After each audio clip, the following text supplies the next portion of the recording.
Bilangan 11. Api Tuhan. Pada suatu kali, bangsa itu bersungut-sungut di hadapan Tuhan tentang nasib buruk mereka. Dan ketika Tuhan mendengarnya, bangkitlah murkanya.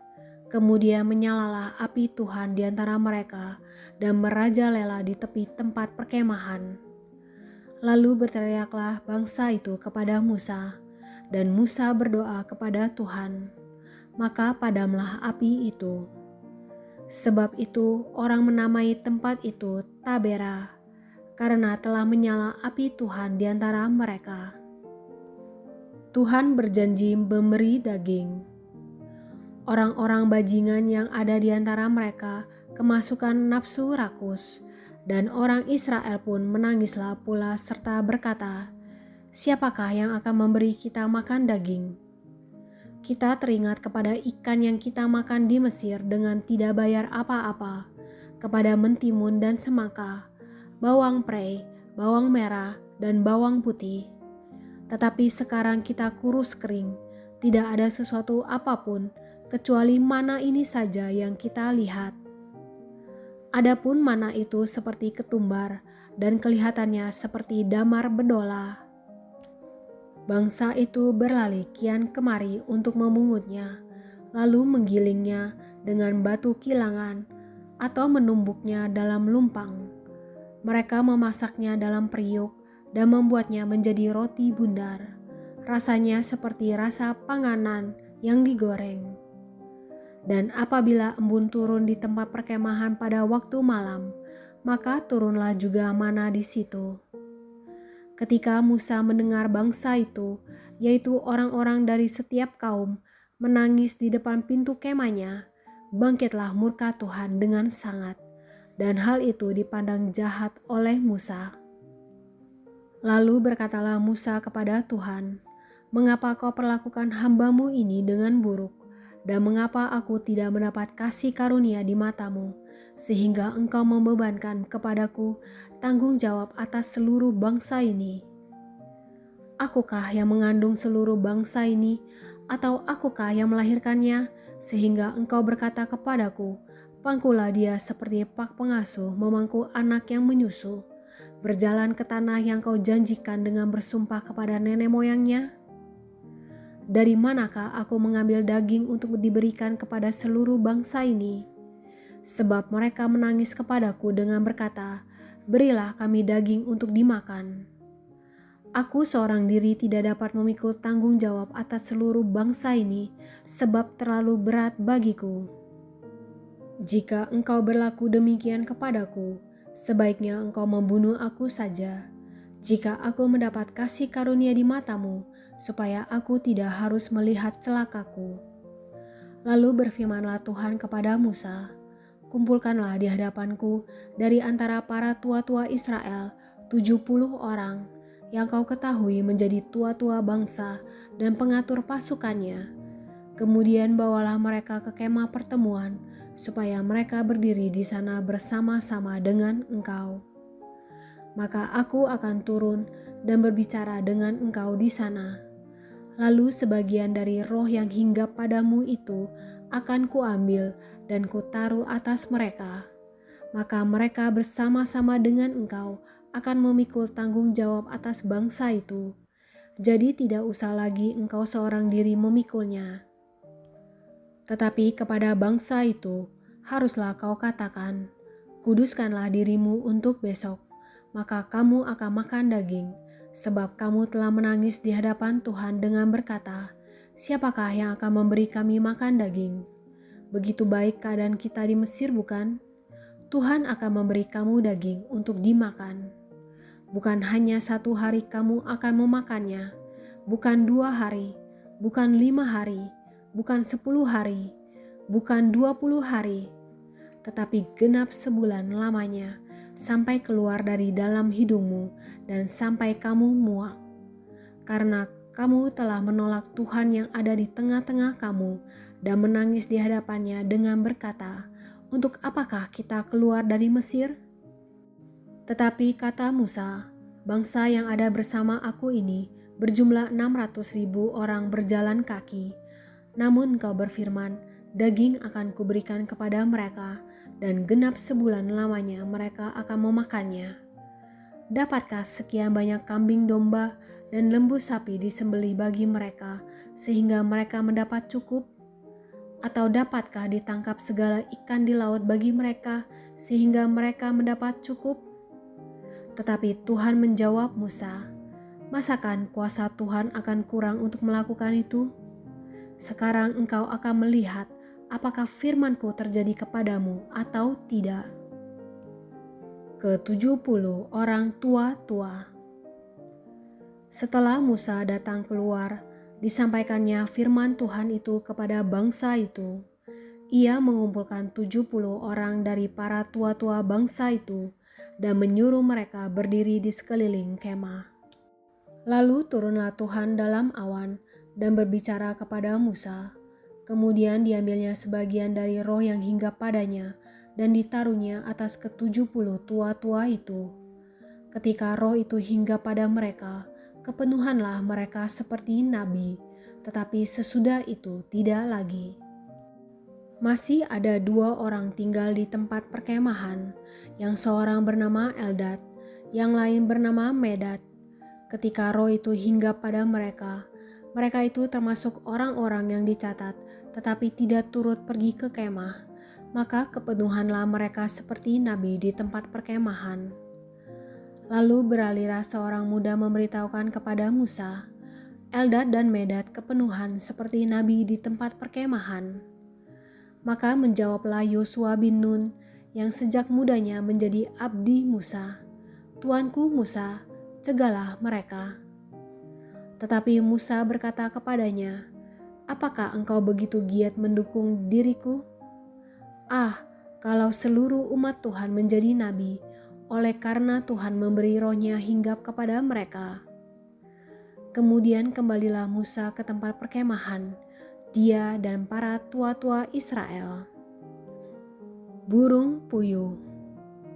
Lalu bertiuplah angin yang dari Tuhan asalnya, dibawanyalah burung-burung puyuh dari sebelah laut, dan dihamburkannya ke atas tempat perkemahan dan di sekelilingnya, kira-kira sehari perjalanan jauhnya ke segala penjuru, dan kira-kira 2 hasta tingginya dari atas muka bumi. Lalu sepanjang hari dan sepanjang malam itu, dan sepanjang hari esoknya, bangkitlah bangsa itu mengumpulkan burung-burung puyuh itu. Setiap orang sedikit-dikitnya mengumpulkan 10 homer. Kemudian mereka menyebarkannya lebar-lebar sekeliling tempat perkemahan. Selagi daging itu ada di mulut mereka, sebelum dikunyah, maka bangkitlah murka Tuhan terhadap bangsa itu, dan Tuhan memukul bangsa itu dengan suatu tulah yang sangat besar. Sebab itu dinamanyalah tempat itu Kibrot Ta'wa, karena di sanalah dikuburkan orang-orang yang bernafsu rakus. Dari Kibrot Ta'wa berangkatlah bangsa itu ke Hazerot, dan mereka tinggal di situ. Bilangan 12. Pemberontakan Miriam dan Harun. Miriam serta Harun mengatai Musa berkenaan dengan perempuan Kus yang diambilnya, sebab memang ia telah mengambil seorang perempuan Kus. Kata mereka, sungguhkah Tuhan berfirman dengan perantaraan Musa saja? Bukankah dengan perantaraan kita juga ia berfirman? Dan kedengaranlah hal itu kepada Tuhan. Adapun Musa ialah seorang yang sangat lembut hatinya, lebih dari setiap manusia yang di atas muka bumi. Lalu berfirmanlah Tuhan dengan tiba-tiba kepada Musa, Harun dan Miriam, keluarlah kamu bertiga ke kemah pertemuan. Maka keluarlah mereka bertiga. Lalu turunlah Tuhan dalam tiang awan dan berdiri di pintu kemah itu, lalu memanggil Harun dan Miriam. Maka tampillah mereka keduanya. Lalu berfirmanlah ia, dengarlah firmanku ini, jika di antara kamu ada seorang nabi, maka aku, Tuhan menyatakan diriku kepadanya dalam penglihatan. Aku berbicara dengan dia dalam mimpi. Bukan demikian hambaku Musa, seorang yang setia dalam segenap rumahku. Berhadap-hadapan aku berbicara dengan dia, terus terang, bukan dengan teka-teki, dan ia memandang rupa Tuhan. Mengapakah kamu tidak takut mengatai hambaku Musa? Sebab itu, bangkitlah murka Tuhan terhadap mereka, lalu pergilah ia. Dan ketika awan telah naik dari atas kemah, maka tampaklah Miriam kena kusta, putih seperti salju. Ketika Harun berpaling kepada Miriam, maka dilihatnya bahwa dia kena kusta. Lalu kata Harun kepada Musa, "Ah Tuanku, janganlah kiranya timpakan kepada kami dosa ini yang kami perbuat dalam kebodohan kami. Janganlah kiranya dibiarkan dia sebagai anak gugur yang pada waktu keluar dari kandungan ibunya sudah setengah busuk dagingnya." Lalu berserulah Musa kepada Tuhan, "Ya Allah, sembuhkanlah kiranya dia." Kemudian berfirmanlah Tuhan kepada Musa, "Sekiranya ayahnya meludahi mukanya, tidakkah ia mendapat malu selama 7 hari? Biarlah dia selama 7 hari dikucilkan keluar tempat perkemahan, kemudian bolehlah ia diterima kembali." Jadi dikucilkanlah Miriam keluar tempat perkemahan 7 hari lamanya, dan bangsa itu tidak berangkat sebelum Miriam diterima kembali. Kemudian berangkatlah mereka dari Hazerot dan berkemah di padang gurun Paran. Bilangan 13. Ke-12 pengintai. Tuhan berfirman kepada Musa, "Suruhlah beberapa orang mengintai tanah Kanaan yang akan kuberikan kepada orang Israel. Dari setiap suku nenek moyang mereka haruslah kau suruh seorang, semuanya pemimpin-pemimpin di antara mereka." Lalu Musa menyuruh mereka dari padang gurun Paran sesuai dengan titah Tuhan. Semua orang itu adalah kepala-kepala di antara orang Israel. Dan inilah nama-nama mereka: dari suku Ruben, Syamua bin Zakur; dari suku Simeon, Syafat bin Hori; dari suku Yehuda, Kaleb bin Yefune; dari suku Isakar, Yigal bin Yusuf; dari suku Efraim, Hosea bin Nun; dari suku Benyamin, Palti bin Rafu; dari suku Zebulon, Gadiel bin Sodi; dari suku Yusuf, yakni dari suku Manasye, Gadi bin Susi; dari suku Dan, Amiel bin Gemali; dari suku Asyer, Setur bin Mikael; dari suku Naftali, Nafbi bin Wofsi; dari suku Gad, Guel bin Maki. Itulah nama orang-orang yang disuruh Musa untuk mengintai negeri itu, dan Musa menamai Hosea bin Nun itu Yosua.